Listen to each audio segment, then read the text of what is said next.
on religious affairs. Hindi yung video, pakita mo. Ang okay. title po pala ng aming forum ay Eleksyon o Revolusyon? Yan po ang gusto namin itanong sa taong bayan. Ito po. Bakit ang daming nagdududa sa 2025 election? Illegal na software version. Comelec said version 3.4 ang audited source code.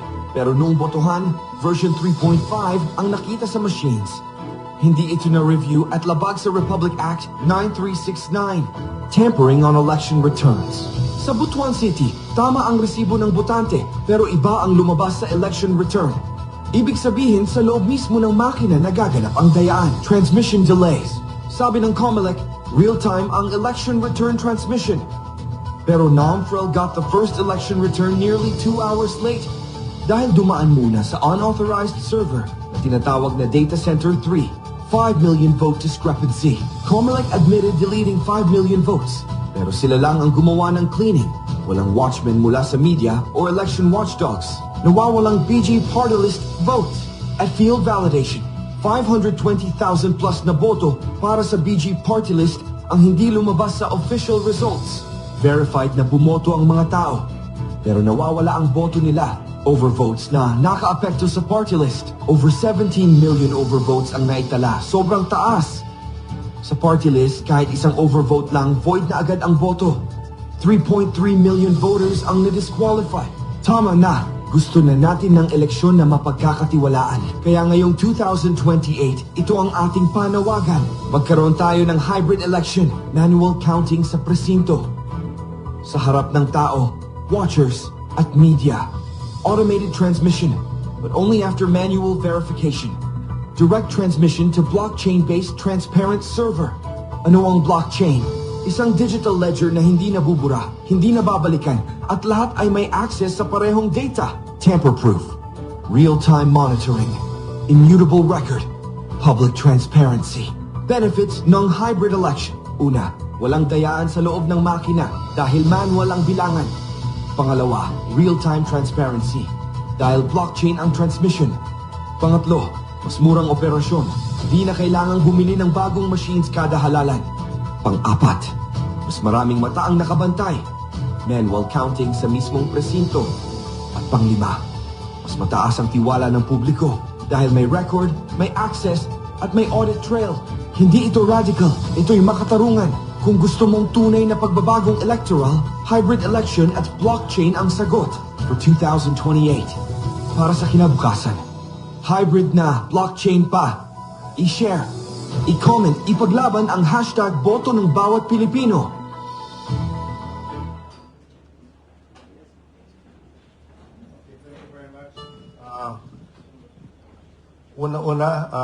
Greco, before we proceed, may I just ask you one question?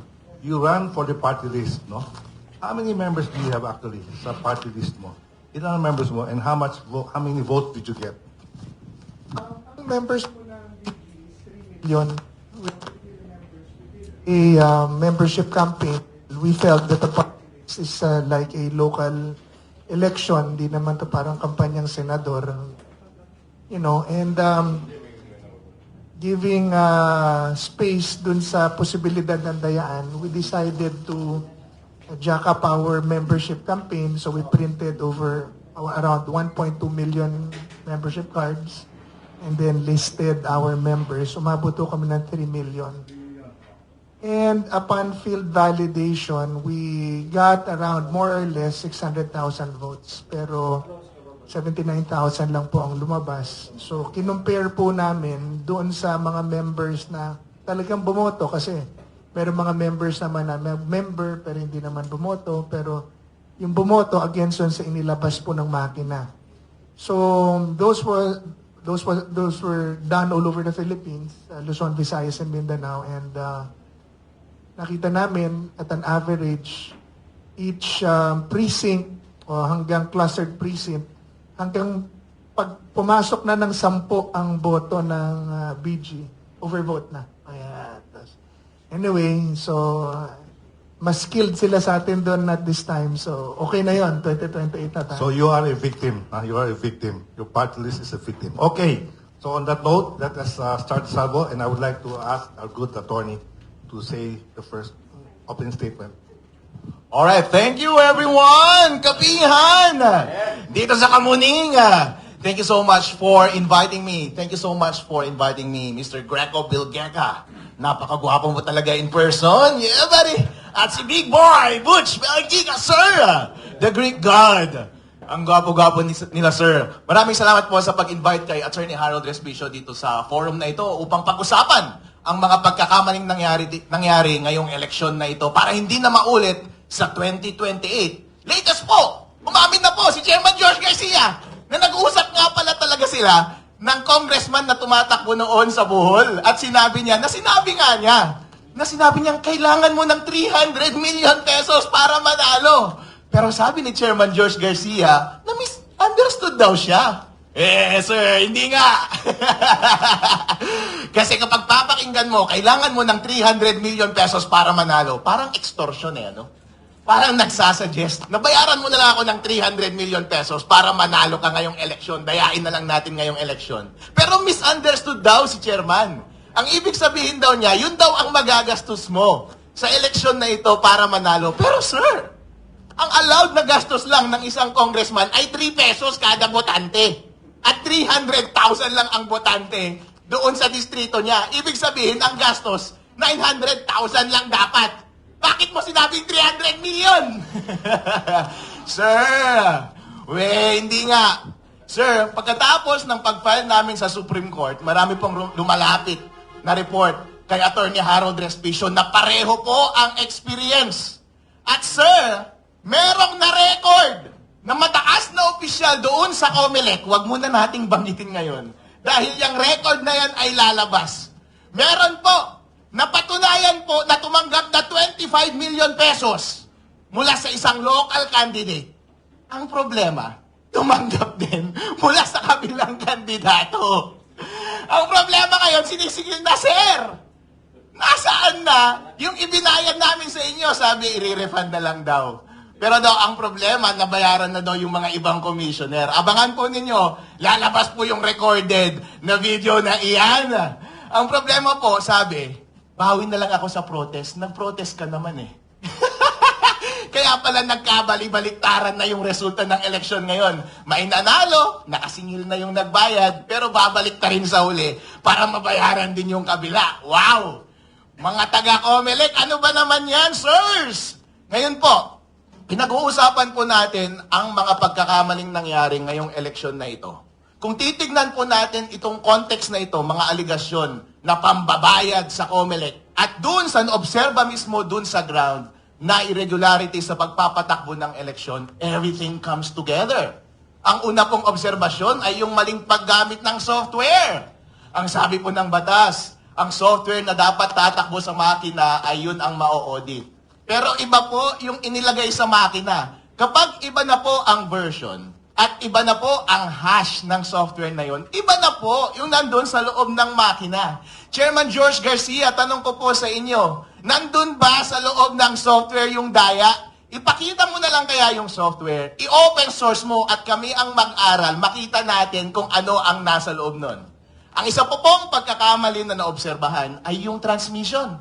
Ang sabi po ng batas, dapat dire-diretso mula sa independent automated counting machines papunta sa mga servers. Sabay-sabay, COMELEC servers at sa mga transparency servers. Para nga naman kapag nandaya ang COMELEC, huli ka agad ng mga transparency server. Pero inamin mismo ni Chairman George Garcia, kinokulit pala nila bago magpadala doon sa mga transparency server at pinapadala nila cumulative every 15 minutes. Anong ibig sabihin po nito? Na manipulate po yung data mula sa mga automated counting machines bago pumunta sa mga server. Labag po yan sa batas, illegal po yan. At yun po yung dahilan kaya pinapadisbar natin si Chairman George Garcia at mga commissioner. Yun po ang dahilan. Kaya nananawagan tayo sa National Bureau of Investigation para investigahan ang kanilang iligal na paggamit ng software, iligal na paggamit ng computer equipment na nag-interfere sa ating election process dahil yan po ay krimen. Yan po ay paglabag sa batas ng eleksyon. At kayo mga commissioner, kayo ang responsible ng pag-implement niyan. Dapat po kayong makulong. Ngayon po, itong suggestion ng grupo ni Mr. Greco Bilgega na gumawa ng manual counting alongside sa automated counting machines at gumamit ng blockchain para secure yung transmission at ma-maintain yung integrity ng data. Consistent po yan para maiwasan itong mga nangyari na daya na ito. Ang una po kasing daya na pwedeng mangyari at pinakamadaling gawin ay yung naobserba natin na itatanim na mismo sa software yung daya. Kasi baka nasa 3.5 na mismo yung daya. Pero kapag manual counting mo yan, syempre, nawala na yung opacity. Transparent na. Makikita na natin mismo yung mga balota. Ang tao po, kapag binidyo mo dyan, yung mga election board, yung mga watcher, makikita nila, yung mga balotang binabasa nila, nakikita natin kung nandaraya, makikita natin kung totoo ba talaga yung bilang. Kaya yung problem number 1, maiiwasan po kapag ginawa natin yung manual counting sa araw ng eleksyon. Ang pangalawang problema po ay yung problema sa transmission at pag-maintain ng database. Masasolve po yan ng blockchain. Kasi po ang solusyon ni Mr. Belgica ay diretso mula sa automated counting machine, diretso kaagad sa blockchain. Ang blockchain po kasi, wala pong isang entity na nagko-control niyan. Distributed po yan. Yung software po niyan ay open source. Hindi mo pwedeng dayain yan at maraming mga servers na independent na nagme-maintain ng lahat ng database niyan. Kaya kapag transmit mo mula sa automated counting machines papunta sa blockchain, walang kahit na sino mang gobyerno, organisasyon, o media, o tao na pwedeng mandaya niyan. Diretso kaagad, in real time, reflected kaagad, kita ng public kung saan yung source at kita kaagad yung resulta ng eleksyon. Kaya wala ka ng panahon para baguhin pa sa gitna yung data na ipinapadala ng automated counting machines. At kapag nasa blockchain na, hindi mo na rin mababago yung final results na nandoon. Kaya hindi mo na mababago yung data na nasa database. Inuulit ko po, in summary, ang problema po ngayong eleksyon na ito ay dahil hindi tayo sure kung may daya ba sa pagbilang nandun sa software.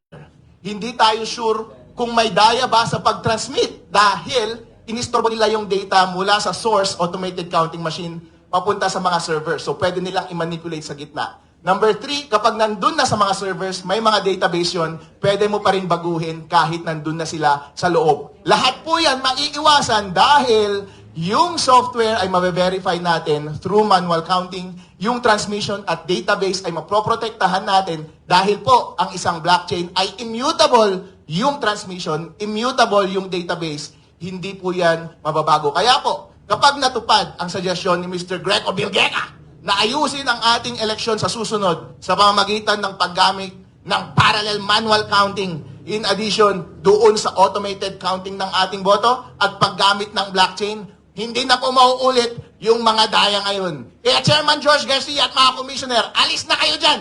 Ilagay na natin itong mga idea ni Mr. Greco Bilgega at gawin natin sa 2028 para lahat po tayo ay masaya at lahat po ng ibinoto natin ay siyang totoong mauupo, mapoproklama at mamumuno sa atin. Maraming salamat, Tony.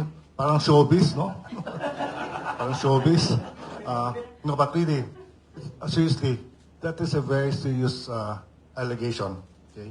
So on that note, I'll just ask a question now before we call the others.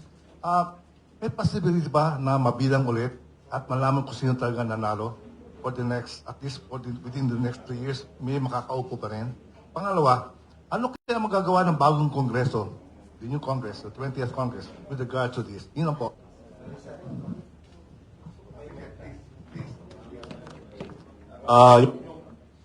Yung first question nyo ay, ano? Yes. Sinabi, 3 days ago, sinabi ni Commissioner Ray Bulay, dinilit na daw yung files. O di i-delete na lang, i-delete. Pero may backup yun. Hindi totoo yun. Under the law, 6 months from elections, from May 12, magbilang kayo ng 6 months, hindi dapat dinidelete yun. Yung iba doon na-transmit na eh. And under the law, isa sa mga recipient ng transmission ay kapisanan ng mga broadcaster ng Pilipinas. Siguro may member dito ng KPP. So, hindi nyo kailangan humingi o mag-ask permission sa COMELEC na bumitaw sa non-disclosure agreement. Kasi yung mga watchdogs, PPCRV, NAMFREL, nakapirma sila sa non-disclosure agreement. Yung PPCRB na AMFREL, hindi naman nakasulat sa batas yan eh. Ang nakasulat sa batas, Republic Act 9369, isa sa mga recipient ay KBP. So that data transmitted to the KBP belongs to KBP dahil by law.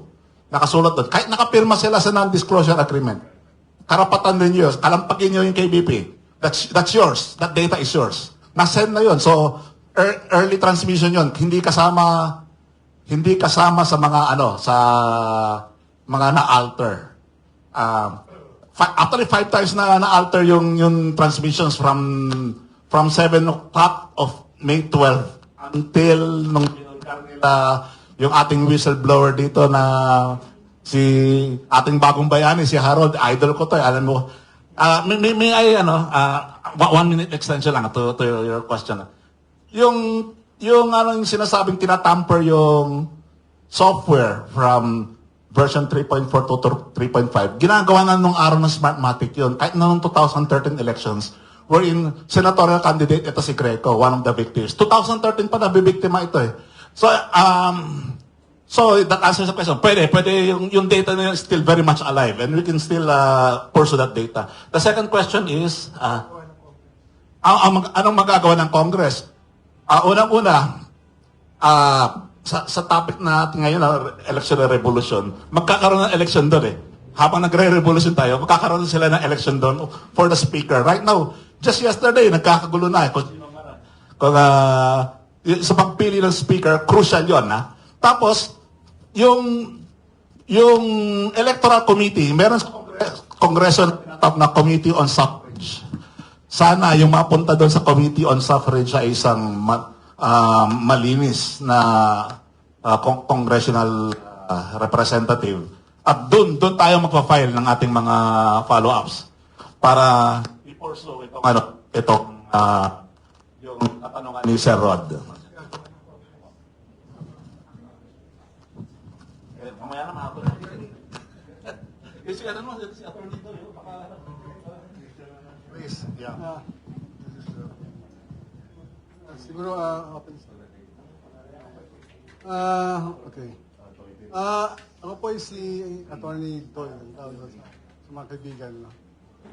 Ako po ay nagsama kami ni Attorney Mel sa One Vote Movement noong 2010.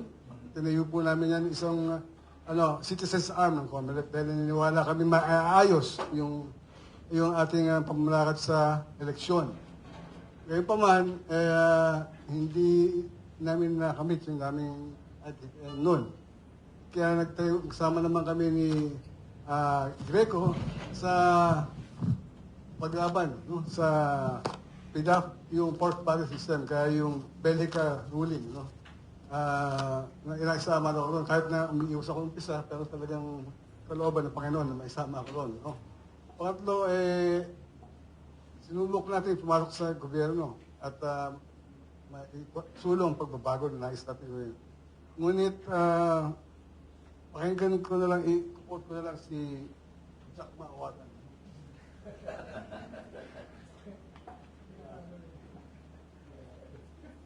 Kunti lang po.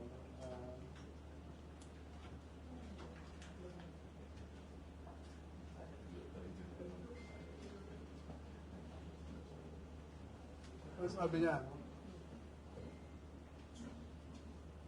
Dito sa mundo mapanliglang ang hustisya paano mahamtan. Iyong nailuklok na inaasahan, di ka man lang pakinggan.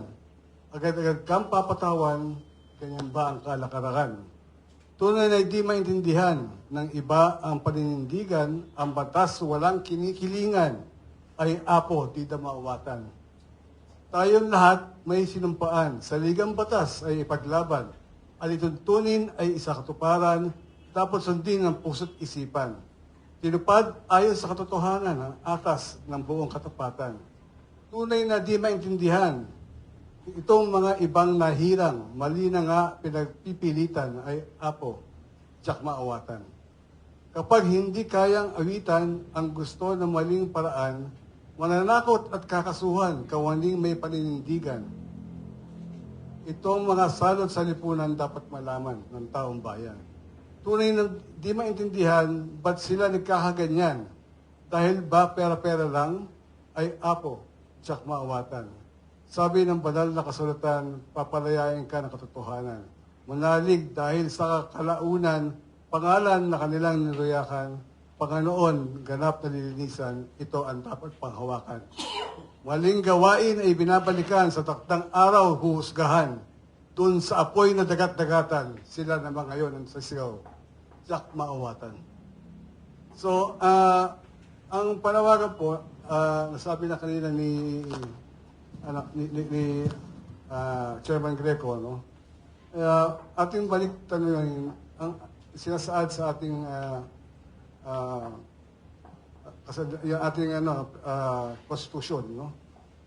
Doon sa constitution meron tayong yung noong 1896, no? Yung katipunan ng itinayo yan, meron tinatawag na kartilya kasi batid na ng Andres Bonifacio at sa kanila Emilio Jacinto na ang tanging makapagpapaisa sa atin bilang isang bayan ay yung ating code of conduct. Ano ba tayo bilang mga Pilipino? Tayo ay nakikipagkapwa, tayo ay bayanihan na ginagawa, no? So yun ang kaya nagkaroon ng kartilya. Pero ang nangyari nun, no? Ang nangyari nun, pagkatapos nung musbong na yung revolusyon, na isang tabi na yung kartilya, nag-recruit, ano nangyari, no? Alam niyo na, huhusgahan na. Yung nangyari sa Tejeros, para multong pabalik-balik. Ano yung sinasabi ko sa Tejeros na nangyari? Multong pabalik-balik na dahilan kung bakit ngayon andito tayo dahil sa, yun pa rin ang problema natin, no? Yung nangyari kay Andres Bonifacio noon. Ngayon, noong 1986, meron milagro nangyari, no? At meron siguro yung staff nila, pwede pabigay niya lang itong papel, no? Para ma-short na tayo. Ang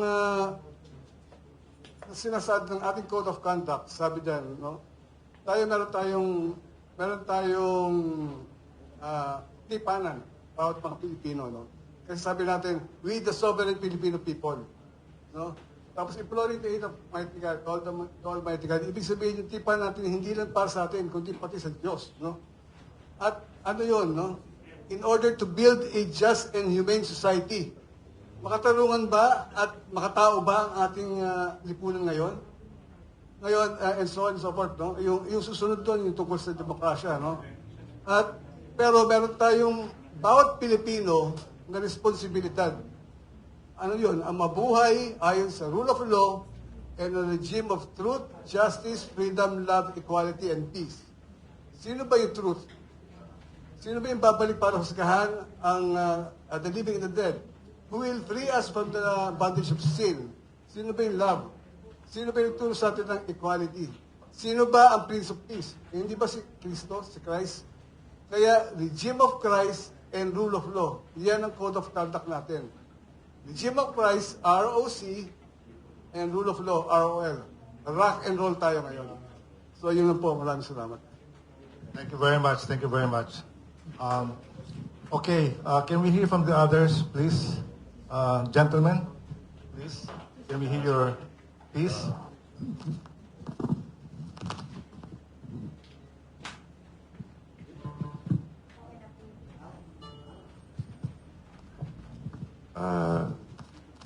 Wala nga ako sa ganitong forum. Although, maybe, sabi nila, magkakaroon ka ng bias dyan pag sumama ka dyan. Pero ang forum na to ay neutral. Wala tayong pinaglalaban dito.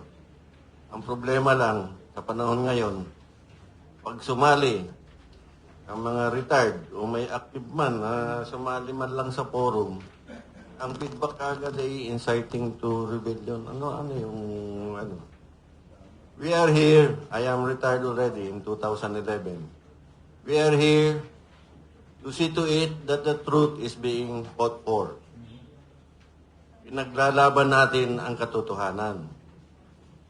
So, paano natin malalaman ng ano yung mga katotohanan?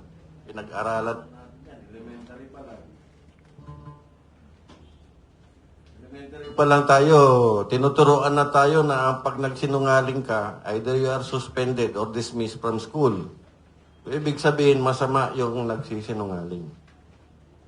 So, ngayon, sa panahon ngayon, ay marami na tayong nakikita, matalino man o hindi, Alam natin kung sino yung nagsisinungaling. Diba? Nakikita natin sa panahon, nakikita natin sa mga sinasabi nila na nagsisinungaling sila. So, we go to the election period. Sabi ni Chairman, tungkol sa eleksyon, nakikita ko yung team ng forum, eleksyon o revolusyon. Sabi ko, masama na naman ang iisipin ng mga pulis nito. Nakarinig lang ng revolusyon, tagirgir na kaagad. Kung hindi nyo alam kung ano ibig sabihin ng tagirgir sa military, pag sa bakbakan, nagtatago lang, tagirgir na agad, o di kaya nagiging excited. Ganun ang term sa tagirgir sa labanan. So, nakabasa lang ng revolusyon, tapos may military pa na involved sa forum. Sasabihin na naman nila, inciting to sedition, inciting to rebellion. Ano kayo? Matalino? Diba? So, hindi, ang ibig sabihin ng tema natin is, dapat maipaglaban natin ang tunay na demokrasya through the election. Kasi ang karamihan sa mga tao nakikinig at nakikita sa panahon ngayon ay marami naman maririnig natin sa kanto, sa mga kalye. Ang gusto nila, revolusyon na kaagad. Ano kayo, sinuswerte? Hindi nga kayo nakatikim ng bakbakan na tunay. Masasabi kong bakbakan na tunay is my experience 128 encounters. So, hindi po solusyon ang revolusyon. Ang hinahanap natin na solusyon ng bayan ay tunay na eleksyon. Nakita naman natin na nakaraang eleksyon ay maraming mali na napupuna ang mga tao. Ang problema lang, ito naman ang mga nasa gobyerno, ang sasabihin lang nila, hayaan mo sila mag-file ng case. Buti naman ng 3 taon yan So, tapos na yung term natin wala na, kahit na magkaso pa tayo nagawa na natin yung dapat natin gawin. Ang lalakas ng loob, di ba? Mag-file kayo ng case, even ordinary cases, tumatagal ng 1 to 2 years. Even sa Supreme Court, per our experience, tumatagal ng more than 1 year. Mag-iisip ka lang ng importanteng pag-iisipan sa kaso, aabutin kayo ng matagal. Ano kayo? Di ba nag-aaral kayo na magiging matalino? So, titignan natin. Sa panahon ngayon, because I was invited to make an analysis of the situation. Sa intelligence kasi, may tinatawag kami na analysis of the national security situation. So, ibig sabihin, anong nangyayari sa bayan natin? So, yun ang trabaho ng intelligence. By the way, 23 years din ako sa intelligence service. So, wala naman sigurong makapag-kontra sa sasabihin ko. So, yung analysis natin sa mga nangyayari ngayon, kung titingnan natin yung current, yung sinasabi ko, wag na natin daanon yung nakaraan kasi marami naman talaga nangyayari ng nakaraan. Ang nangyayari ngayon, parang may preparation Di ba? Marami ng senator, tsaka congressman nagsasabi tungkol sa 2028. Ibig sabihin noon, merong naghahanda para sa eleksyon sa 2028. Very clear. Di ba hindi naman kailangan maging bobo para maintindihan yun Bakit nila sinasabi ng 2028 election palagi? May naghahanda at merong kumukontra doon sa mga naghahanda. That's the truth. Sino makapag-deny niyan? So, paano ihahanda? Actually, when we do elections, national elections, ang preparation for presidential election is not less than 2 years. 2025 na tayo ngayon. Kailangan by 2026, tama na ang paghahanda for 2028. Di ba ganun ang dapat? Ang tamang paghahanda ng isang kandidato is 2 years before the election. Attorney General. Kung midterm election o local election, maybe less than 2 years. Pero ang iba kasi 2025 pa lang parang naghahanda na eh. So how do you do it? Destroy the image of your enemies. How do you destroy the image of your enemies for 2 years? Propaganda and counter-propaganda. Paano mo gagawin? Araw-araw mo sabihin sa TV, sa radyo, impeachment, impeachment, impeachment. Mabibigyan na yung mga tao ng issue na impeachment. Di ba ginagawa nila yan? That is preparation. Kasi kung gusto nyo ng tamang pamamaraan, kung kakasuhan ninyo yung tao, kasuhan nyo sa korte. Hindi nyo kasuhan sa public opinion. So, yun ang masasabi ko ngayon. The other is, yung sa automated election, kasi may experience din ako when I was in Malaysia. We were observers doon sa election ng Australia. Sa Malaysia kami, pero yung election sa Australia, naka-plus sa TV sa Malaysia. So lahat ng bumoboto sa Malaysia, sa Australia, naka-plus sa TV sa Malaysia, yung counting. Every time you vote through the ATM, ang voting sa Australia is through the ATM. Pag nabumoto ka sa kandidato mo, automatic makikita mo na +1, +1, +1, +1. So makikita mo sa screen ang bilang ng mga bumoboto. So sana kung magagawa natin yung ganun, mas maganda. So yun lang ang initially masasabi ko sa ngayon. Siguro yun lang, inaano ko yung mga pulis kasi, winawaringan na lang natin. Huwag niyo naman ipitin masyado yung mga tao na nagsasalita ng katotohanan. Kasi darating ang panahon na ang tao naman ay mapupuno na rin eh. Pag napuno na ang mga tao, remember na mas marami ang may armas kaysa pulis at military. Remember that. Yan ang tandaan niyo. Thank you po. Okay, thank you very much. Hear from you, sir. Yeah.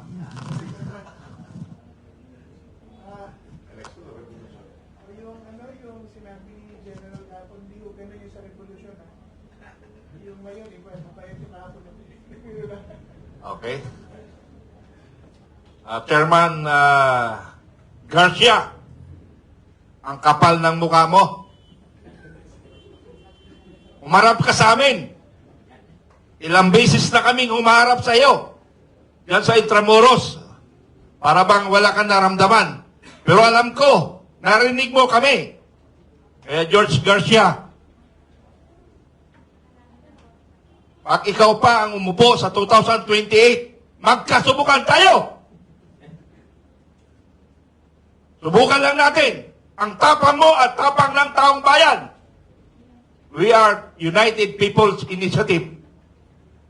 Kasama ba tayo doon sa United? Kayo ba ay kasama pala? Hindi, matanong kayo kasi baka sigaw ka ng sigaw dito, ako lang palang People's Initiative na ako lang nag-iisa. Pag sinabing People's Initiative, tayong lahat, di ba? Tama hindi? Tama? Tama hindi? Okay, tama. George Garcia, taong bayan, ang kalaban mo. Ang kapal mo. Umarap ka. Sagutin mo ang lahat na mga akusasyon sa'yo. Ang mga tanong sa'yo, sagutin mo. Napakawalang iya mo. Hindi mo kami pinapansin. Taong bayan kami, nakikiusap. George Garcia, kami pong mga Pilipino na humihiling ng katahimikan. Ayaw namin ng gulo. kami ni Sir, General Simoy, tapos na kami sa gulo. Baka itong aming huling hininga namin ay mapupunta pa kami doon. At kasama si Attorney General, yung nasa kanan po, bagong dating. Siya po ay isa po siyang general na abogado rin. Isa rin siyang biktima. Siya rin sa biktima ni George Garcia. Ay, paras pala kayo, no? Magkamag-anak sila ni George Garcia. Pero si Sir na lang mamaya magpapaliwanag yan, ano? Si Sir na lang papaliwanag. Ako, ang ini-discuss ko na lang, yung kapal ng mukha ni George Garcia. Kasi pag nagpaliwanag pa ako, baka bukas tayo matatapos kasi lahat magpapaliwanag sila, di ba? So ang akin na lang sasabihin dito, Attorney George Garcia, ang kapal ng mukha mo talaga. Ayaw mo kaming harapin. Harapin mo kami. Kung tunay kang Pilipino, harapin mo kami. Kami ay humihiling ng tamang kasagutan. Ang problema sa'yo, may nakatutok na kutsilyo yata sa likod mo eh. Kaya hindi ka yata makapagsalita. Eh, yun lang ang aking akala, ha? Pero nakikiusap ako, Attorney Garcia. Sana lahat ng mga kahilingan ng taong bayan, ng Pilipino, sagutin mo, harapin mo. Huwag kang matakot. Kasi kung hindi mo harapin yan, pag ang Pilipino nagalit, sinisigurado ko, may kalalagyan ka. Pero kinurik ninyo, sir, yung revolusyon na. Revolusyon tayo! Di ba? Revolusyon para sa Comelec, para magising. Hirap naman sa inyo, puro natakot tayo sa revolusyon. Bakit? Ang revolusyon ba ay ibig sabihin, makipagpatayan tayo lahat? Yun bang ibig sabihin nun? Hindi. Revolusyon sa Comelec na dapat mag-isip sila, sagutin nila yung mga katanungan natin. Yun ang point namin. Kasi, nahirap. Lagi na lang panakot yung batas. Yung batas, tinatarantado nyo ang batas. President Marcos, tinarantado mo ang batas, pero kami, tinatarantado nyo rin kami. Ginagamitan nyo kami ng batas, pero kayo ay hindi sumusunod sa batas ng batas ng Pilipinas. Walang iya kayo. Kayo ang hindi kayo sumusunod sa batas. Ang gusto nyo, batas ninyo, hindi batas ng taong bayan. Yun yung point ko doon. Kaya dapat tayo lahat magising. Ayaw kong tinatarantado ninyo ang Pilipino. Kaya ako nagagalit. Kaya ako bumuo ng Filipino Guerrilla Forces para magkaisa tayo, labanan lahat ang tiwali. Ngayon, di ba, may mga pakiramdam tayo na baka masali tayo sa gera. Di ba? Naramdaman natin kung nanonood tayo ng Sokmen o media, may gera. Pero ang bayang Pilipinas, parang walang naramdaman nangyayari sa bansa. Because they are busy for political activities. Sirain ang lahat ng kanyang kalaban. Ganon ang Marcos administration. Napakawalang iya ang administrasyon na ito. Mula ako pinanganak 1960. Ang edad ko ngayon ay 65 years old. Ito lang administrasyon ang walang hiya. Bakit ko nasabi yun? Tagal ko nagsubaybay eh. Yung ama niya, sinuportahan ko yan. Nung election, 2022, 6 million more or less ang naitulong kong boto sa kanila. According to my ground commanders, sir, more or less 6 million kami na tumulong. At kami ay nangangampanya magkasama kami ni General Simoy. Pero winalang iya kami. Kaya ako, nung pumasok na 2024, dahan-dahan na ako nagsalita laban sa Marcos administration. Laban sa Marcos administration.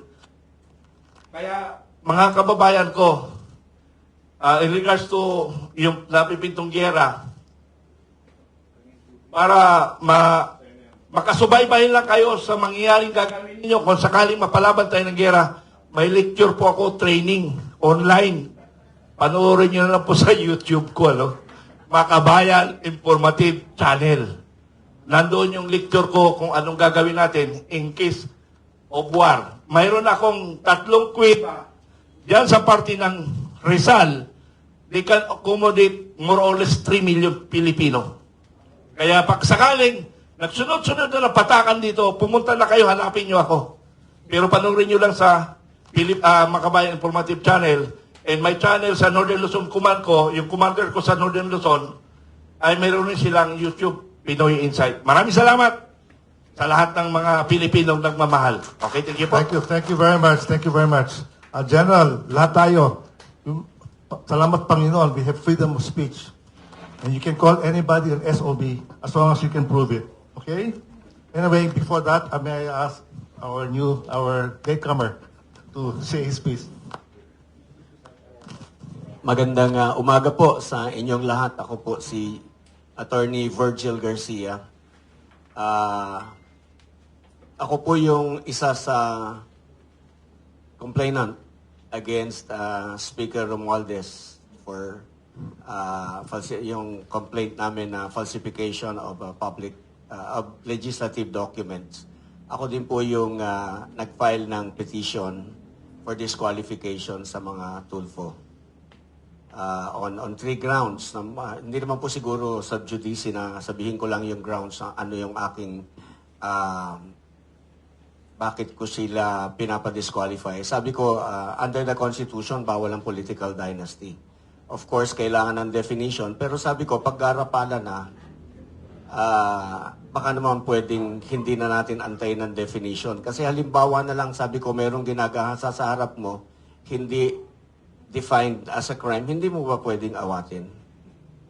So, parang ganon. I stated na vulgar, blatant violation of the Constitution, which was ratified by the people. It's a test case, so we will find out whether the Supreme Court will agree with me or not. The other 2 issues I raised is yung natural-born status ng mga Tulfo. I am saying that they are no longer natural-born Filipinos, which is a requirement for constitutional offices, which is the President, the Vice President, Senator, and mga representative sa mababang kapulungan sa Kamara. And it is incumbent upon them, that the burden is on them to prove that they still possess the status of a natural-born Filipino because it is a constitutional requirement. Such being the case, sila dapat ang mag-prove sa COMELEC na sila ay natural-born Filipinos pa.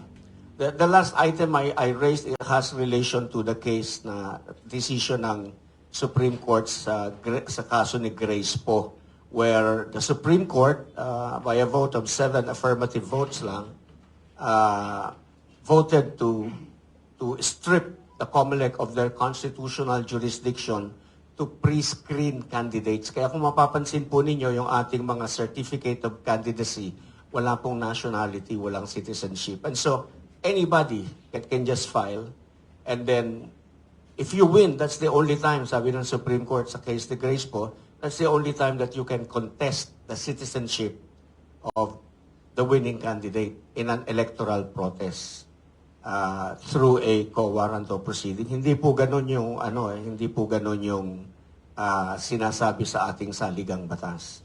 Any contest relating to election, meron pong jurisdiction ang COMELEC before the election happens. So, pwedeng mag-disqualify ng candidate kung hindi ka natural-born Filipino or if a Filipino citizen in the case of governor or other offices. So, mahaba po yung pagpapakilala ko. Magandang umaga po sa inyong lahat. Thank you very much. Okay, before I ask the media for questions, I just want to bring out 2 items, gentlemen. Number 1, the last election saw the Duterte party garnering more seats. Is there a possibility that this will change the picture?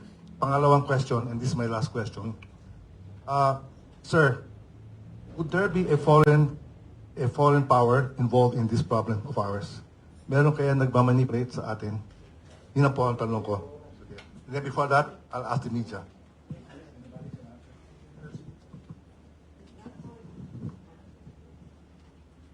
Sa atin po, wala pong nagmamando sa kung ano man mangyayari sa bayan natin. We even tried. Of course, we tried doon sa bagong nanalo si President Trump.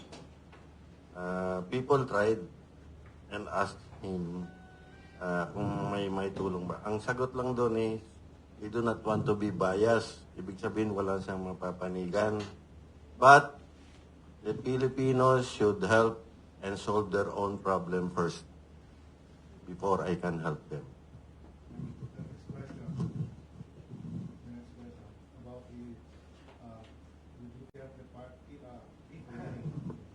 Yung sa Duterte, ang ano kasi, yung plano, nakikita naman natin sa resulta, although maraming question. Kung titingnan natin yung celebration sa birthday ni President Duterte, former President Duterte, yun ang bumoto sa mga kandidato niya eh. Pero speculation pa lang yun.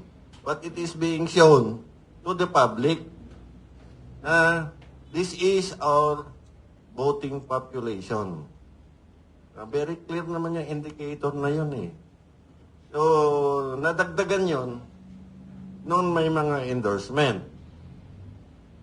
So, expected na sana panalo yung mga kandidato. Pero, may question kasi sa COMELEC. Hindi natin malalaman kung anong nangyari sa COMELEC. Kaya nga nasabi ko kanina na parang may usapan na hayaan mo silang mag-complain.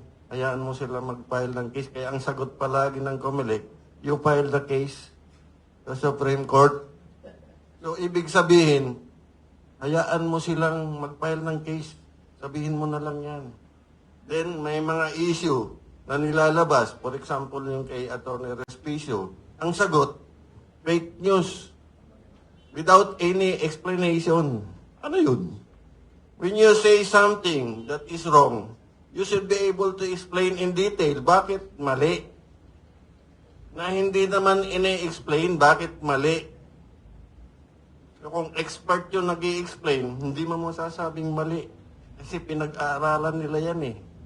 Kasama ng kagaya ng mga lawyers. Pag tinatanong namin yung mga lawyers na mali yung tingin niya sa kaso, ang sasabihin lang sa amin, lawyer ka ba? I can say this because I was invited sa legal aspects of countering terrorism in the United States, sa Defense Institute of Legal Studies. Nagtataka ako, bakit ako ang inimbita? Hindi naman ako lawyer. Yung audience ko from 157 countries. All lawyers. Bakit ako? Isa lang ang sabi na, you have the experience. Okay. Thank you. Okay. Open. Please. Once again. Thanks again.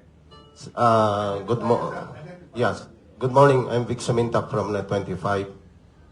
I would like to address my question. Anybody from the panel? Sir, the title of your advocacy is Revolution or Election or Revolution. Election, we know, through ballot. Revolution, there are two sides of the coin. It's either armed struggle or peaceful revolution like what happened to EDSA 1 and 2. My question is, are you insinuating to call for another EDSA regarding what is happening in our country? Anybody from the panel? Nabanggit ko na po kanina, na pagbase sa ating preamble, meron tayong Code of Conduct, yung regime of truth, justice, freedom, love, equality, and peace. Nang ibig sabihin lang yun is regime of Christ. At saka yung rule of law. na bawat Pilipino dapat siya pinamumuhay. Kaya ang minumungkahi namin na eleksyon ay mamili kayo ngayon. Tayo ba ay tutugon doon sa ating Code of Conduct o piliin nyo na patuloy natin ipamuhay yung uri na pumuhay natin ngayon. No? Walang pagbabago. At ang revolusyon na aming paanyaya sa inyo ay revolution from within. Ibig sabihin, spiritual revolution. Yung pagbabago ay mag-umpisa sa bawat isa sa atin. No? Nakikita natin lahat ang problema, pero ang problema, pag bawat turo natin na kayo ang problema, nakatulong ang tatlong daliri sa atin.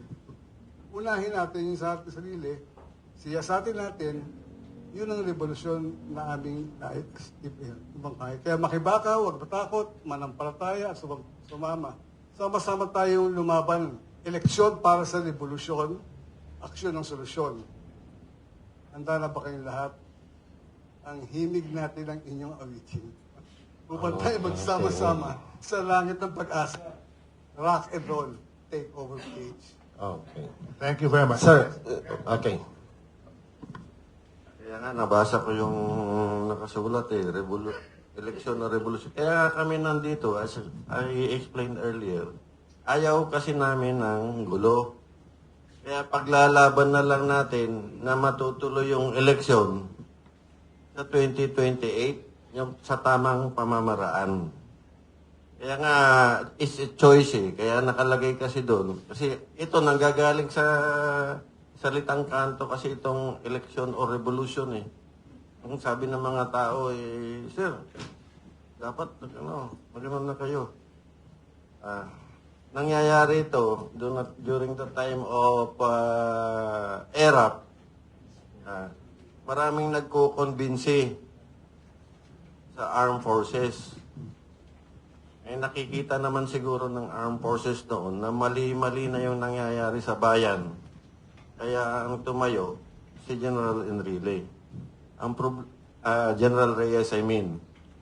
Ang problema naman, ay nagkaroon naman siya ng kasong korupsyon. Di ba yun ang nasa istorya? Magre-retire na ako noon eh. Tsaka wala ako dito sa bansa, kaya hindi ako So, although hindi totoo yung mga sinasabi tungkol sa kanya, I know, because I was special staff of General Reyes before I went to Malaysia. So, kilala ko yung mga chief of staff nung araw. So, sa ngayon, naririnig natin, karamihan sa lalo na yung mga yung mga nasa barangay, yung mga medyo hindi nakapag-aral na mabuti. Yun ang sinaano nila, sir, gumawa na ng ang sagot namin hindi. Hindi kailangan ang armadong pakikibaka. Kaya nga natin nilabanan yung Communist Party of the Philippines dahil yun ang gusto nila eh, armadong pakikibaka. Hindi kailangan yun. So, kaya yun sa tanong mo, hindi kailangan yung armadong pakikibaka. Ang kailangan natin, armado ng katalinuhan ang mga tao natin. So, kailangan natin ng information. Okay, thank you, sir. So, with the... Okay. Okay, sir. Sandali lang, maiksi lang. Gusto ko lang itanim sa kaisipan ng bawat Pilipino, kagabi ay napag-usapan namin ng team ng Filipino Guerrilla Forces na itong kataga na ito ay hindi dapat natin makalimutan at yun ang kasagutan ng mga tanong niya kanina. Kahapon, nandun kami sa press conference rin sa Quezon City Circle in regards naman doon sa Tambaloslos resign. Nandoon kami. Ngayon, gusto kong napag-isipan ko na, pero nababanggit ko na rin ito, pero gusto kong itanim sa kaisipan ng bawat Pilipino, lahat tayo nag-elementary, di ba? Yung panunumpa sa watawat. Yung panunumpa sa watawat, may nakasaad doon na tayo ay may obligasyong tingnan ang ating bansang Pilipinas. So, pag hindi tayo nakialam sa nangyari sa ating bansa, parang hindi mo natutuhan yung panunumpa sa watawat. So sa akin lahat ng vlog ko, ang prayer ko doon, lagi yung panunumpa sa watawat. Itong ginagawa natin ngayon, ito ay yung sinusumpa natin sa watawat na dapat pakialaman natin ang ating bansa para mapunta sa mabuting Pilipinas. Yun lang po. Okay. Sir Cornejo, will you please allow me to propound another two questions? The one question is addressed to Chairman Greco Belica. Sir, you have the video presentation regarding on your advocacy to we should have the hybrid election in 2028. We know by the facts that every election since 1998, after the passage of Republic Act 8436 and amended by Republic Act 9369, authorizing the COMELEC to use automated system in our national elections. My question is, this is guaranteed by legislation. In the coming 20th Congress, what action you will do? Are you going to ask Congress to amend Republic Act 9369? Definitely, sir. Iyan na po ang ginagawa natin ngayon. No? So, nananawagan na po tayo ngayon for the amendment of such. And our legal team is also talking about filing cases in the Supreme Court questioning the constitutionality of a fully automated election because, as we see, it robs us of transparency and integrity and credibility of the election, which is essential to an election. To Congress, ito na po ang ating panawagan dahil sila naman po ang nandyan. We will try to reach out even to the Speaker, diba? To all, democracy-loving Filipinos na work on, sino ba gusto madaya? When you talk about a hybrid election, whether nanalo or natalo ka, ayaw mong madaya dahil you don't want to end up paying someone, whether from COMELEC or outside COMELEC or nagpapanggap para manalo or matalo yung kalaban. So, I think, kaya po namin sinisimulan ito and we plan to hold a series of forums ng election or revolution all over the Philippines in media and social media. Dahil in connection, gusto ho nating ilatag ang tanong na yan sa tao. We've went through the election many times. Even the 2025 election, we went through the election. Pero parang walang hope kung hindi naman mabibilang or wala kang tiwala sa naging resulta ng election. So, tao lang mamili. At iniimbitahan din namin mamili ang Kongreso, ang Senado, ang Office of the President. Sila rin ang mamili. Ano ba?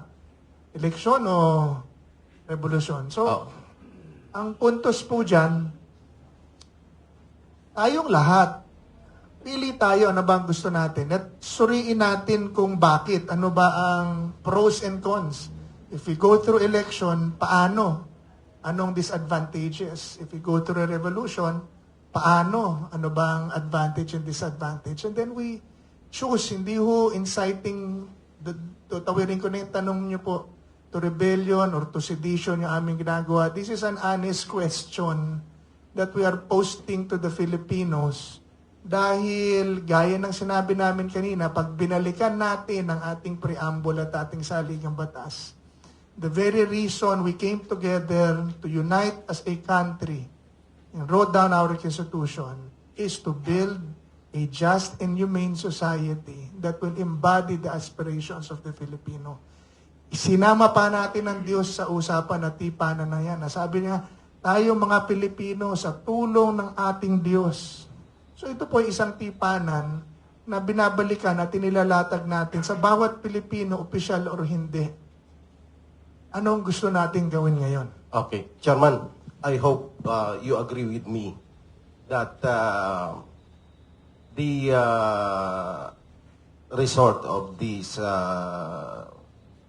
election, the 2025 midterm election. Now, according to the final result of the election,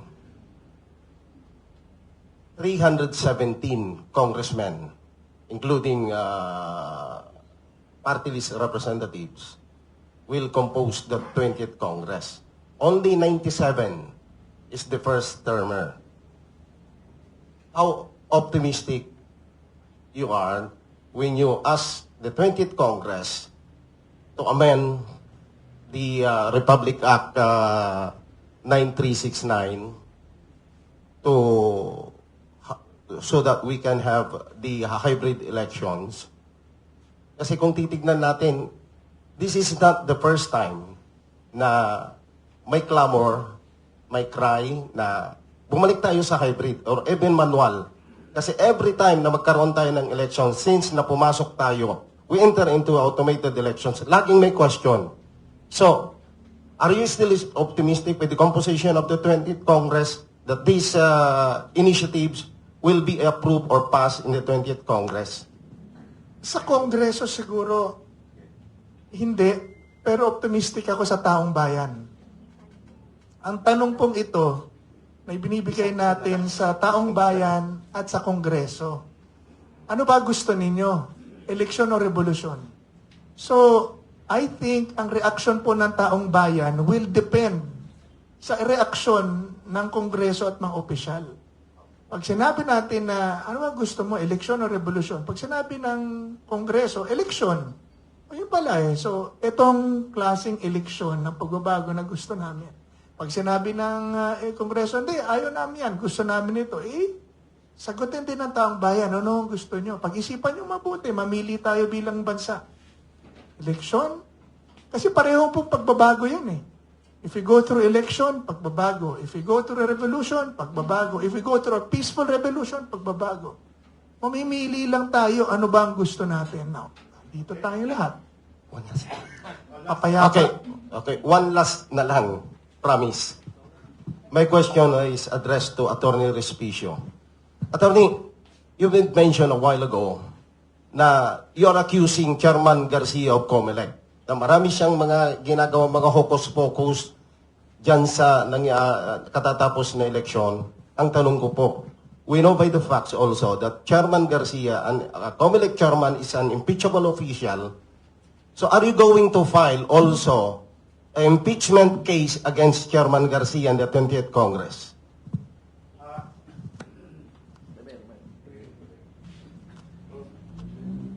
Ang impeachment po ay ini-initiate ng isang miyembro ng Kongreso. Kung ang mag-i-initiate po ay isang pribadong individual na katulad ko, kailangan po ng endorsement ng isang miyembro ng isang Kongreso. Wala pa po akong kakilalang mag-i-endorse sa akin. Kung meron po, i-refer nyo po sa akin at ako po ang magsusulat ng petisyon. Yes, sir. Jason po ng SMNI News. Sir, first question po, para lang ano natin yung natin, sir. For 2028 elections, for Sir Greco and kay Attorney Harold and sa other resource persons natin, may pangamba po ba tayo na baka muling mangyari ang naganap po ng 2025 elections at ano po ba ang dapat gawin para matiyak na hindi po ito maulit? And meron pa po bang pag-asa na may pagbabago sa 2028 elections under the Marcos administration? First of all, ano yung unang tanong ko yan? Anong unang tanong po? If may pangamba tayo, sir, na baka maulit yung ng Yeah, Europe. definitely. That's why we are here talking about a hybrid blockchain system of election for 2028 para hindi na ho mangyari yung nangyari today. Ibig sabihin, transparent and mas credible. Nakikita kasi nating lahat at nasusubaybayan ng transmission ng boto. Sa presinto, nakikita na natin, ang mga watchers natin, ito talaga ang boto. Kaya pag i-transmit, alam natin na kung tama or mali yung i-transmit. What is 1 day or additional 2 days for a credible and transparent election? That is nothing. Meron namang kapayapaan at kasiguraduhan ng bawat isa na nabilang ang boto nila. So I think that is a very wise road to take for the Philippines. Kaya sa kada eleksyon may nagreklamo, di naman yan ang boto namin, you know. Kaya pagka malinaw, walang problema. Number 1. Number 2, sir, ano po? If paano po natin matitiyak na yan po ay magagawa yung hybrid and may pag-asa ba under the Marcos administration na yan po ay mangyayari? Well, kailangan walang katiyakan dahil syempre ito po ay salang-alang sa desisyon, unang-una ng Diyos, pangalawa ng mga opisyal, pangatlo ng tao. Yun nga po ang tanong natin sa Pilipino ngayon eh. Ano ba gusto nyo? Eleksyon o revolusyon? Tanong natin sa mga opisyal, ano ba gusto nyo? And then gawin natin kung anong dapat. Ang sigurado ko po, ipaliliwanag namin ito sa taong bayan para matanong. Si Harold, ang ating mga kasamahan, paliwanag natin ang media, paliwanag natin sa taong bayan para yung mga taong bayan din na mag-isip at manawagan dahil pagka ganito po ang deadlock na ang nasa kapangyarihan is using power that it borrowed against the lender, then we should come together again as a sovereign Filipino people and do what we have to do and call out the truth. Yun lang po natin siya sabi. Wala naman pong masama doon. Third, sir. Yun na, sir, na ano po natin. Salamat. Pero ang realidad on the ground, sir, kasi yung 2025 elections, nakita po natin lahat po ng mga kababayan, especially online sa social media, active po talaga sila na dapat credible, na nanawagan sila na yung transparency. Pero yun nga, sir, na-overpower sila because of the power na. Back to the Constitution, to the preamble of the Constitution. Everybody has to realize that we, the sovereign Filipino people, imploring the aid of the Almighty God, yung man nakapwesto na yan, pahiram na kapangyarihan lang yan. Nawawala ho sa pwesto yan ang Pilipino na nananatili. So, let's, so mamili ho tayo ngayon, and that is why we are here, and that is why we will go around the Philippines, be on media and social media, to ask the Filipino, saan natin dadalhin ang ating bansa? Anong gagawin natin sa ating kinabukasan? Kung hindi aaksyonan ng pamahalaan, paano at anong gagawin natin sa ating kalayaan? Sir, kanina po, one of the research person, particularly si Sir Metran, ay nasabi niya po kay Chairman Garcia na kapag kayo po ang umupo sa 2028, magkakasabukan tayo. Are we suggesting po na dapat nang bumaba or mag-resign si Chairman Garcia para matiyak yung integridad sa 2028 elections? Kasi commissioner siya ng independent, di ba? Impeachment ang proseso dyan. Pero kung lumayas siya dyan, mas maganda. So ang sinasabi ko lang dito, lumayas na siya, baka ang taong bayan ay magalit sa kanya, baka wala na siya mapuntahan. Yun yung sinasabi ko sa kanya. Attorney Garcia, sir, Attorney George Garcia, kasi nandito rin si Attorney. Nakikiusap ako kasama ang bayang Pilipinas o ang mga Pilipino, kasama ko na naghihikayat kung may hiya pa siya, umalis na lang siya para hindi ma-impeach. Pero sino mag-i-impeach sa kanya? Ikakampi niya lahat ng Congress eh. Wala. So, ibig sabihin, makikiusap na lang tayo. Ngayon, hanggang pakiusap na lang tayo, di ba? Sabi mo kanina na sa social media, sa taong bayan, ay kumikilos, kailangan talaga transparent, pero tinatarantado pa rin tayo.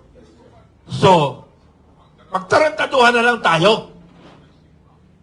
Ano yung pagtatarantado? Bahala na kayo mag-isip nun. Sir, Salamat. Sir, clarification. Sir, yung sentiment po natin, hindi lang po sa inyo, sentiment po yan ng mga kasama pa nating mga retired military officials. Tama po, sir, no? Yung sa amin is we want to have a proper and peaceful election by 2028. Yun po ang sentiment ng mga karamihan sa amin. Kasi yung sinabi ko kanina, nakadaan na kami sa gulo. Nasubukan na namin ang gulo. So, kailangan na ano bang positive action doon sa tanong mo, na magagawa natin tungkol sa eleksyon. So, sinasabi naman dito sa ibang resource persons na we will try to ask Congress. So, anong positive action? Then, through the help maybe of media, na yung sa Congress kasi pag gumawa ng batas and amendment sa laws, ay may consultation. So, we will force Congress to make the consultation about election reform public through the media. Di ba ginagawa nila sa Quadcom tsaka sa Tricom? Almost, maabot pa yata ng more than 12 hours yung deliberation eh. So, when it comes to election reform agenda in Congress, kailangan tumulong yung media to make this consultation public para alam ng mga tao kung ano yung ginagawa nila. So, yun lang ang initial positive action that we can think of. Dagdag ko lang muna, sir, ano? Para yung tanong mo, may sustansya, yung tanong mo, sasagutin natin, ano? Sentimento ba ng mga retired o ng mga military o ng men in uniform personnel, kasama siyempre pag sinabing men in uniform personnel, lahat ng mga nakikita natin sa Pilipinas na naka-uniforme, Coast Guard, ano pa man, ang sentimento nila, base sa mga kausap ko, mga kasama ko, nag-aantay na lang sila. Nag-aantay sila na tayong taong bayan kikilos. Kayo, taong bayan ang sinisisi nila. Bakit hindi tayo kumikilos? Pumapayag tayo na tinatarantado tayo. So, nag-aantay na lang kami na ng taong bayan ang kikilos. At yan ay karapatan natin. Thank you. Short lang, no? Kasi may fixation tayo kay Chairman George Garcia. Hindi natin alam kung siya pa rin ang chairman sa 2028 election. Kasi before he became chairman, commissioner siya. So, yung suma total from the time na commissioner siya, dapat yung 7th year niya, hindi na siya nakaupong chairman. So, hindi natin alam kung siya pa rin ang chairman sa 2028 elections. Good morning po. Nilo Jaman from Filipino and Business Mirror. Gusto namin malaman kung ano ang masasabi niya tungkol sa disqualification or move to disqualify the Duterte Youth sa party list. Imagine, number 2 sila sa party list, di ba? Sa votes, gano'n. Parang galit na galit si George Garcia kay Cardema. Parang gano'n. Ang second po, yung what can you say about Joel Chua Oy of 6th District of Manila? Disqualified din siya. Umasok si Benny Abante. Joel Chua Oy. So ano pong comment niyo po doon? Election related din naman. Thank you po. Especially yung Duterte Youth Party List. I reserve my answer later because unahin natin mga bugado. Thank you.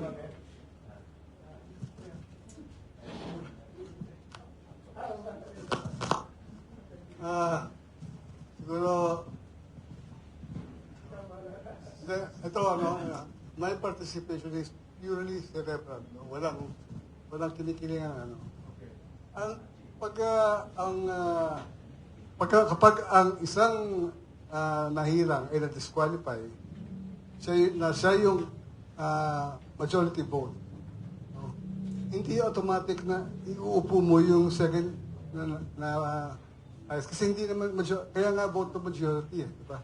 O yung pinakamaraming boto. Hindi mo pupunta sa kanya yung boto hindi naipunta sa boto, binoto na na-disqualify. Hindi ba? So kung sa ganon, tignan mo yung mga mayor, di ba? Na ma-disqualify, di ba? Hindi naman pumapalit yung tumakbong kalaban niya, kundi yung vice mayor, di ba? Ganon din yung prinsipyo kapag sa anumang posisyon, no?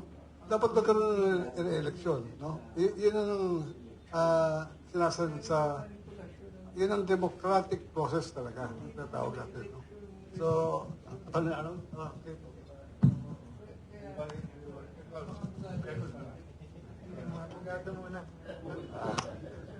Kung yung ground ng disqualification ng Duterte Youth ay yung nominee nila, sinabi niya Cardema surname niya kahit hindi pa siya kasal sa kay Mr. Cardema. At medyo katwiran yun eh. Pag umakyat yan sa Supreme Court, medyo nape-predict ko na anong nasa isip ng Supreme Court, no? Tapos, i-disqualify mo, ibibigay mo sa, kanina, Gabriela, no? So, medyo ano yan eh. Hindi ako fan ng Duterte yun, ha? Hindi ko binoto yun, ha? Pero kung binoto talaga sila ng tao, respetuhin natin yun, ha? Yun lang ba? Hindi ko po alam yung merits ng mga issue na yan. Pero ang mahalaga po, ito dapat ang paraan paano mag-decide ng mga ganyang kontrobersiya. Kung ang dahilan po ay kung nabayaran kayo, kaya binabaliktad ninyo yung mga ganyang resulta ng eleksyon, mali po kayo. Dapat po mag-decide kayo on the merits at sundin ninyo ang batas. Ang malinaw po sa batas, hindi dapat kayo tumatanggap ng bayad.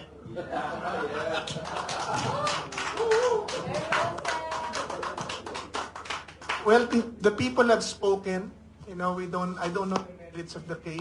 Pero, malaking katanungan dahil Duterte Youth is a kalaban na partido. Diba? Tapos, Abante, tsaka Joey Uy, may botohan. And then, suddenly, bakit nagde-decide ang COMELEC? Ang dami yung tanong. So, I don't want to jump into conclusion, pero basic po dyan, nagsalita na ang tao, na lang boto. And that's why babalik po ako sa sinasabi ko kanina. Pero ang kapangyarihan na naibigay natin sa COMELEC under the Constitution. Dahil pag nag-rise yung mga ganyan question, wala tayo lahat mapuntahan. Sila din eh. Sila ang judge, sila din ang magbibilang, sila din ang culprit. So, we need to break down those power dahil kapangyarihan ng tao dapat ang mamatawi. So, that's why we will continue to push for a constitutional convention to solve these excessive powers we have given these departments and offices, specifically the Office of the President, Congress, COMELEC, and the Police. Nakakatakot po ang kapangyarihan na naibigay natin sa police. Police lang yan, for heaven's sake. Agents of persons in authority. Hindi pa yan binoto ng tao. Pero kung damputin at ipatupad ang batas, sila na rin po ang batas ng mga taong nagsasalita ng katotohanan within the purview of their freedoms ay kayang damputin at magsampa ka na lang ng kaso. You know? So, si Harold, 4 na pong warrant ang binibail nito. Hindi tumitigil. Mabuti na lang hindi tumitigil. But if they can do it to someone as vocal, as transparent, as known as he is, and he can do that to any one of us. President Duterte was picked up with an invalid and questionable warrant. Pastor Kibuloy was raided and picked up with a questionable warrant of arrest. If they can do that to anyone. So, yan po ang point ko. We need to work on something to remove those excessive powers of given the police. Sa akin, ang police, lokal lang dapat yan. May masundalo tayo for national issues and national concerns, international conflicts. Pero, kaya napakalaki ng problema ng droga, napakalaki ng problema ng kriminalidad, dahil sa police din po nakakabit ang lahat ng yan. I've been councilor of the city of Manila and I chaired the Committee on Police, Peace and Order, Fire and Public Safety. Wala hong criminal activity sa isang lungsod na magpo-promulgate at lalawak ng hindi alam ng pulis at ng mayor. Walang kriminal na mag-i-exist sa isang lugar. Wala ho tayong kasamang pulis dito eh. Walang mag-i-exist. Ayan si Sir. Alam ni Sir po yan. I will stand by my word because I've worked with the police for decades. Wala pong kriminal na mag-i-exist sa isang lugar, kahit barangay at syudad na hindi kilala ng pulis. At kung yan pong kriminal na yan, droga, magnanakaw at rapist, kahit ano, mananatili dyan, it is only because the police allows them to stay. Pero pag ang mayor at ang-pulis nag-decide, walang droga dito, sinabi ng mayor. Walang whatever dito. Wala po talaga yan. walang mananatiling kriminal at droga sa isang lugar na hindi pahihintulutan ng mayor at pulis na buhay. Lilipat, mayari, Manila, lilipat lang naman ng Pasay, lilipat lang ng Quezon City. Ganun lang po yan eh. So, but then, paano natin pipigilan yan kung ang kapangyarihan na nanguhuli national? So, pag nagluko yung sa taas, tameme na po lahat ng ground commanders dyan. So, we have to break that power for our own good. Nililiwanagin ko lang po, no? Hindi naman lahat ng polis ganun, no? Ito, personal experience ko. Late lang, no? Alam niyo ba yung 10 DG na nakakulong ngayon, na under the city? Ako po yung humawak ng kaso dahil kinidnap nga yung kliyente, no? Kinidnap, tapos yung 2 Pilipino ano pa, no? Tinantingan ng baril sa kamukan. At umuusad na, no? At sila ang tumulong sa amin doon, yung IMEG, no? Yung IMEG, matitino, ano? Sila ang tumulong para makalikom ng ebidensya para karagdagan para maging solid yung kaso laban dito. Ang na siguro yung follow-up namin dahil yung mga ibang private individual na kasama, yung mga katawag na mastermind dito, ay hindi pa na maisunod dahil patuloy pa rin yung ginagawa nila. No? Hindi lang namin makuha-kuha at ma-raid yung iba pang kanila. Although ano na yung informasyon, no? Meron kami mga request na sa ibang hands na nga. So, hindi po lahat gano'n, no? Kasi nadi-demoralize, no? Nakaka-demoralize naman kung may masama talaga na ko. Ayun naman po, no? Okay, okay.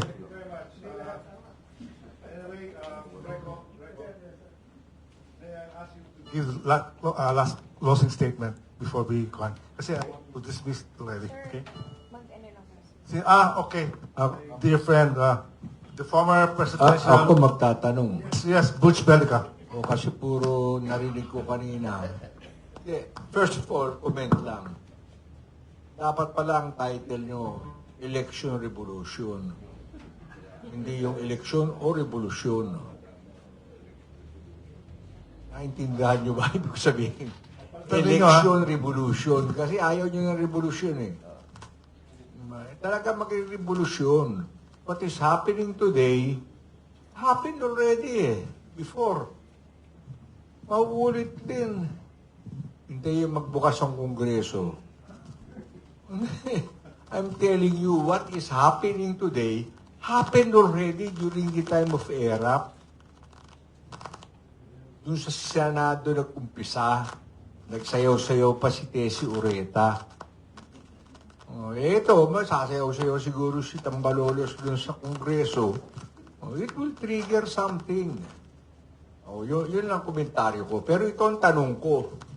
Ang daming criminal offense and they are not included doon sa election-related.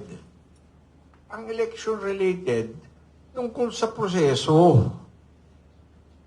Proseso ng eleksyon, electoral process. But that is not included sa immunity. Sa mga sinabi nyo, napakaraming criminal action outside of the process.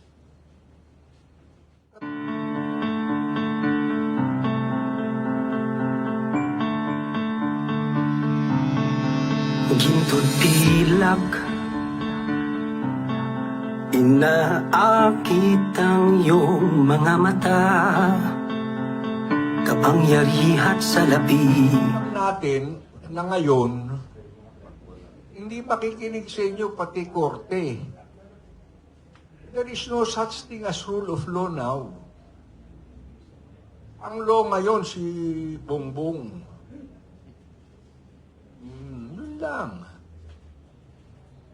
Ako, loyalist ako eh. Loyalist talaga ako ni Marcos. Kaya ako believe sa kanya, nagagawa niya talaga ang sarili niyang batas. Pero ang tanong ko, papayagan niyo ba? Ako papayagan ko. Kaya ako diklikibo eh. Pero kung kayo, may angal kayo, bakit niyo payagan? Ganun lang yun. Ako payag ako. Mag-isa lang ako. Hindi ko susundin. Hindi ko gusto sundin niyo ako.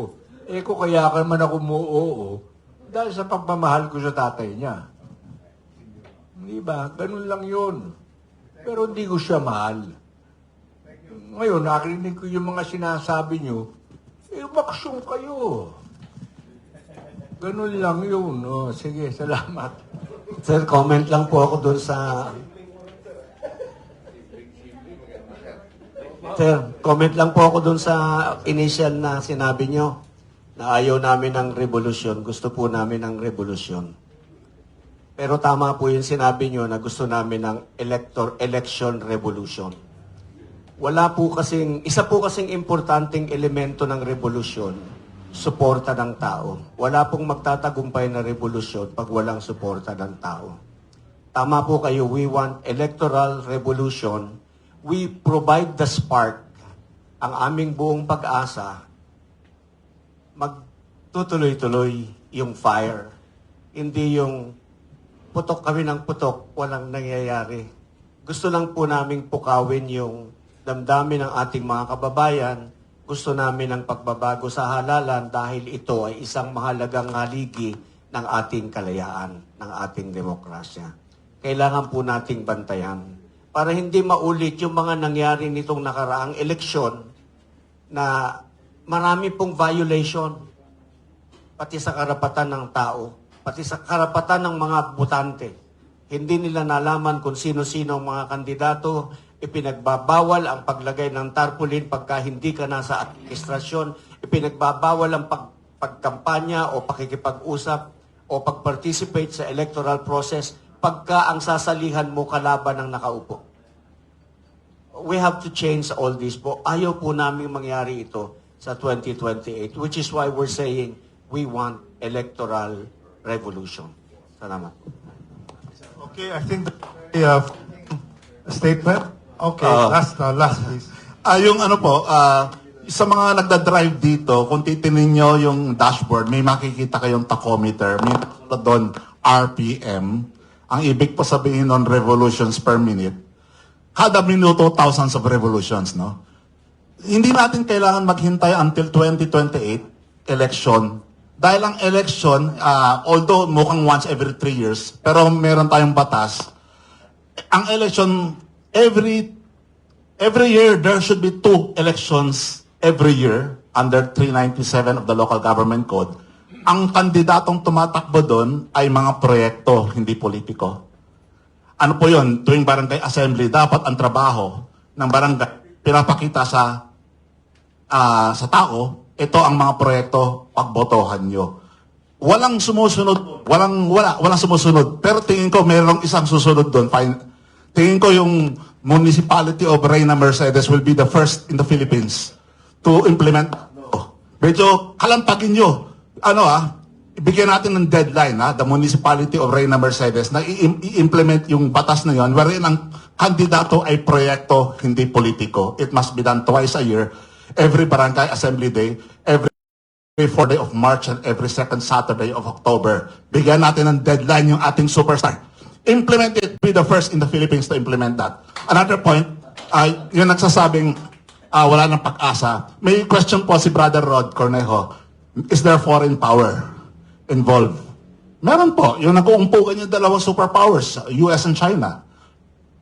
Illegal ho yun. Pero there's a legal way to do it, a lawful way to do it for a foreign power, for a global power to intervene. Meron po sa United Nations. Ang problema natin dito sa elections, pwede natin iakyat sa United Nations yun. Allowed yun. Since September 21 last year, United Nations Pact for the Future, pumirma ang Philippines. Yes, pwede mag-intervene ang United Nations into domestic matters, including electoral matters. So actually nag-prepare na ako. Sabay-sabay tayo at exactly June 30, 12 noon, kung transition of power from the outgoing incumbents to the incoming new batch, isend sa United Nations lahat ng pinag-usapan natin dito, pati yung video kanina. That is allowed by international law na hindi natin ginagamit. Yung ICC, International Criminal Court, wala pong jurisdiction in the Philippines yun. Pero, nadukot nila yung president. Yung United Nations, meron. meron pwede natin iakyat ang ating hinanakit sa elections. Nagtataka sila bakit hindi natin ini-invoke yun. May jurisdiction sila, hindi natin ini-invoke. Yung ICC, walang jurisdiction, nakadukot ang president. So, come June 30 this year, sabay-sabay, at exactly 12 nung isasend. Email lang yun allowed by email yun Isasend sa United Nations lahat ng mga grievances natin sa elections natin ngayon. Yun po lang. Wow, okay. I didn't know that. So, Mayor, okay. So, I would like to end already, okay? Once and for all, this forum. Maraming salamat sa inyo. And remember, we're not suggesting armed revolution, but action revolution. Okay, thank you. Okay, maraming salamat and have a nice day, all of you.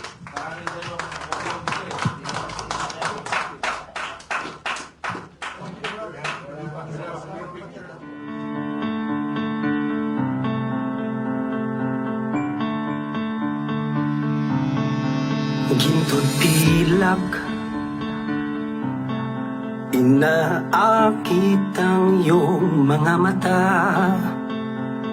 Kapangyarihan sa labi Hinihila ka sa lugar na tila di mo tansya